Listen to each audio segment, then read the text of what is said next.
Give me the bread.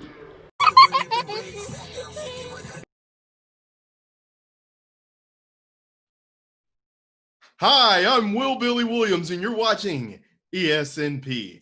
With the lack of sports going on in the world right now, we here at ESNP decided to revisit some classic events forgotten about from way back when. With that being said, let's go to Nickelodeon Studios. The year is 1992. It's episode 17 of Nickelodeon Guts. What entailed from there was something of epic proportions. This episode of Guts pits Crafty Chris versus Greg the Ace versus Laura the Brute. As you see them here entering the arena, the adrenaline just rushing through Chris's body. Greg the Ace, not one much for balance or stability, stumbles his way on in there. And there you see her, the Brute, ready to stanky leg her way on into this thing. Let's get started. Our first competition is Bullseye, where our players have to leap off a platform and shoot a styrofoam arrow into a Velcro target. Here you'll see Chris seal the deal with a very clutch shot and a very happy helper. Yeah! But right after that, watch as Laura comes closer than a pre-teen's whisker to tying that baby up. In the end, Greg threw up a goose egg as he hung around just like an apostrophe. Let's check out and see what Chris has to say about the competition. Well, I just couldn't get up on the, I just couldn't grab the black stripes A man of many words. At the end of one competition, Chris leads the way with 300, followed by Laura and Greg with 200 and 100. Our next battle is basic training, an obstacle course with various tasks, one of which Mark O'Malley shows us his affinity for interracial dating. And then he's gonna come right into the elastic jungle. Jungle fever! Crafty Chris kicks off the prepubescent basic training, waltzing through the tightrope, and then taking his sweet ass time to jump onto the blob. I mean, look at this shit. Where is this kid's sense of urgency? But that elastic jungle does slow him down even more, eventually with him ending up with a 42.3 second finish. Pathetic.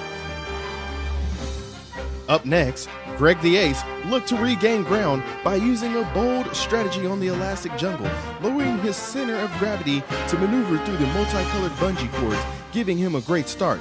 But the wall climb trips him up at the end, taking a little off his time.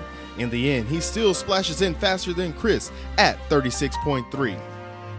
Going last, Laura the Brute starts off a little slow, getting tested by the cargo net.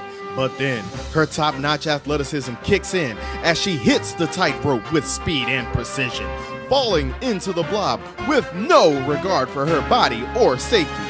Then, watch her get low as she skims through the elastic jungle like Mission Impossible. And finally, makes the wall climb her bitch, turning in an impressive 28.9 seconds, putting her in first place.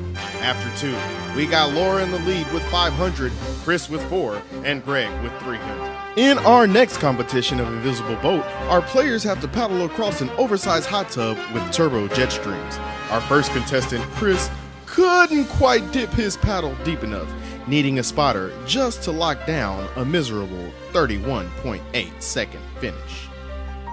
But up next was Greg, hopping in strong and kicking those legs like a baby pele, beating Chris with a 22.9 finish, temporarily giving him first place.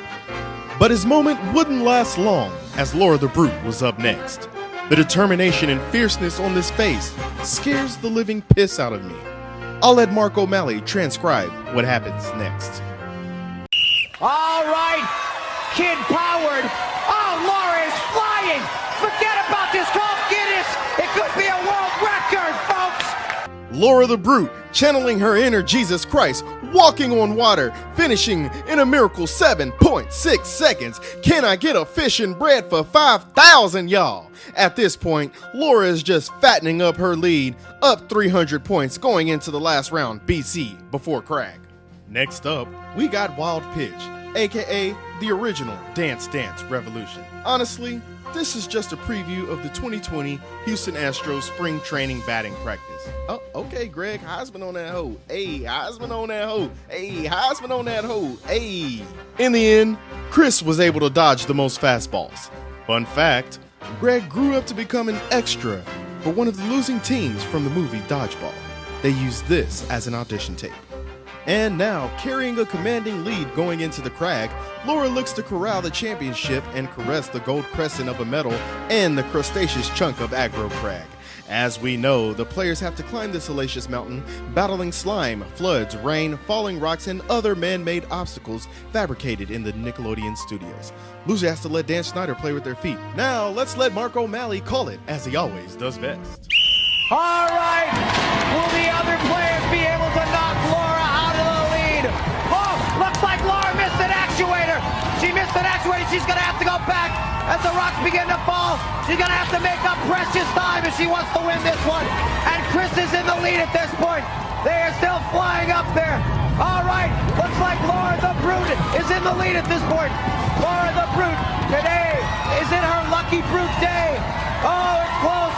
Look at it, our purple player, and Gregory and Laura hitting the actuator. And there you have it, the Brute, making a rookie mistake and missing an actuator right off the bat, but still managing to open a can of whoop ass on these pansies, getting to the top of that crag first. Laura the Brute. Wow! Absolutely curb stomping Chris and Greg in the concrete American History X style, defeating them by over 500 points and kicking off the women's rights movement. Nothing like Chris and Greg going back home to the playground, explaining that they lost to a girl in the middle of 1990s bullying. I imagine they're still in therapy today. Well, let's hear from Laura and her post-game remarks. I feel wonderful. It was really fun. I mean, the competition was great. I loved it. What a performance. Well, that's all for us here. Thank you for tuning in. And remember, if it makes absolutely no sense, we'll cover it here at ESNP.